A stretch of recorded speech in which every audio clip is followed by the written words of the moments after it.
After a 15-year absence, the much-loved Toyota Camry has finally returned to Irish shores.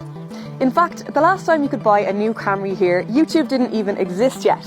So you'd more than likely be getting shown around this car by a Toyota salesperson at your local dealership rather than an internet stranger like me. But today I'm going to do my best to give you the lowdown from the comfort of your couch or your desk or wherever it is you might be. And if that's the kind of car research you enjoy, then now might be a good time to hit subscribe and stay up to date with all the latest new cars to hit the market. Okay, let's go. Another big development over the last 15 years has been the rise of the SUV. And people nowadays tend to forgo the traditional shape of what a car used to look like for a higher ride height and perceived extra space. But they're not always right there. And at 524 litres, the Camry can give most mid-size SUVs a good run for their money in terms of boot capacity. Sure enough, being a saloon, it's not as practical in some respects as a hatchback, but that is a fine boot nonetheless. There's a nice bit of width there for the golfers. You've got a couple of shopping bag hooks, and the back seats will fold flat at the pull of a lever, like so. When you get into the back then, space is also very generous. I have plenty of legroom behind my own seating position.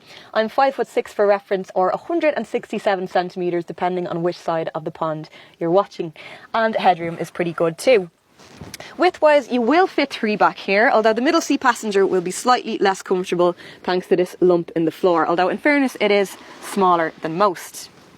I also like the way this mat runs right the way across, making it easy to pull out for a quick vacuum.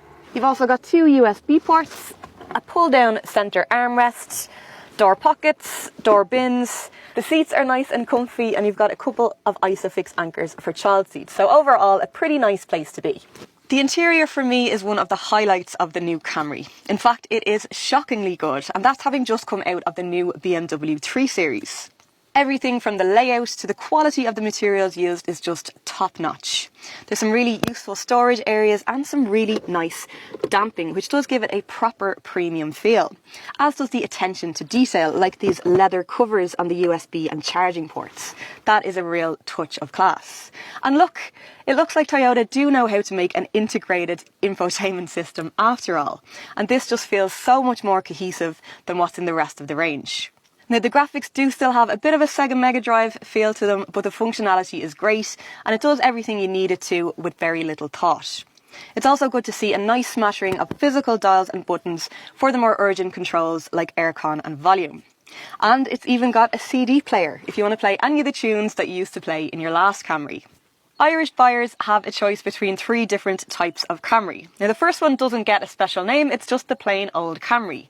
But that plain old Camry does get an impressive list of equipment as standard, including alloy wheels and LED headlights, dual zone climate control, push button start, the touchscreen multimedia system with a reversing camera, parking sensors, and most impressively of all, a huge range of high-tech safety kits, including pre-collision warning with pedestrian detection, lane departure warning with steering assist, and automatic cruise control.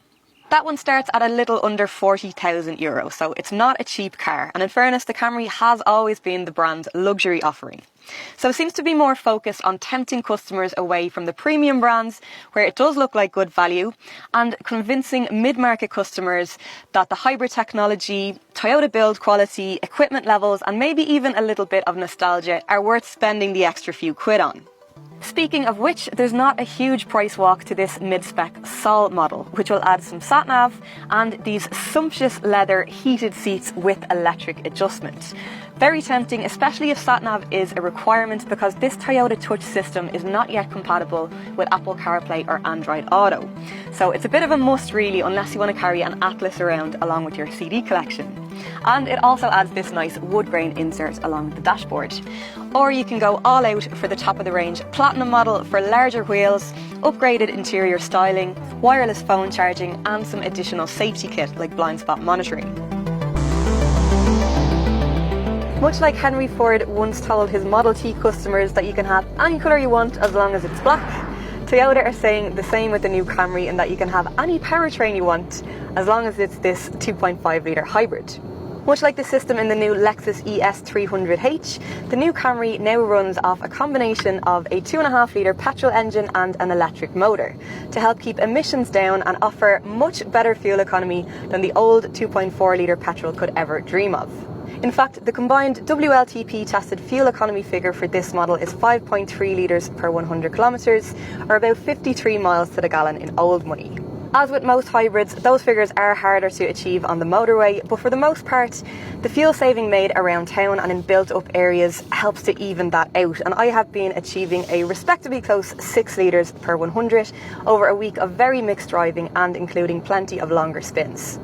It's got a combined power output of 218 brake horsepower, so acceleration is pretty quick, although you do still get a bit of a groan if you put your foot down too hard.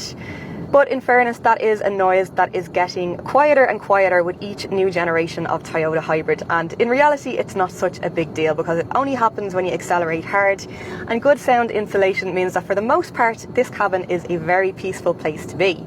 Now, I've got a confession to make. Unfortunately, I actually never had the pleasure of driving the old Camry, so I won't be able to provide a direct comparison on how it drives versus the old one, but what I can say is that it is still somehow exactly what I expected it to be, which is extremely comfortable, nice and relaxing, and with that solid, sturdy Toyota feel to the handling.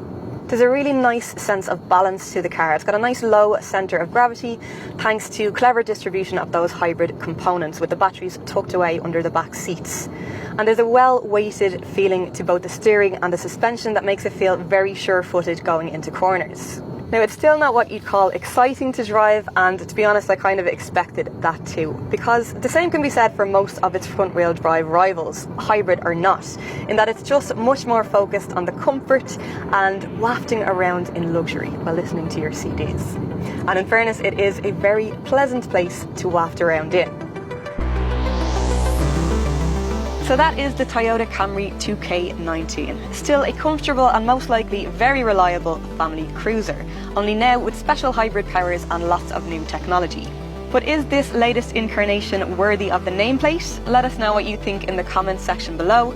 Give us a thumbs up if you enjoyed the video, and don't forget to hit subscribe if you'd like to see more like it every Wednesday.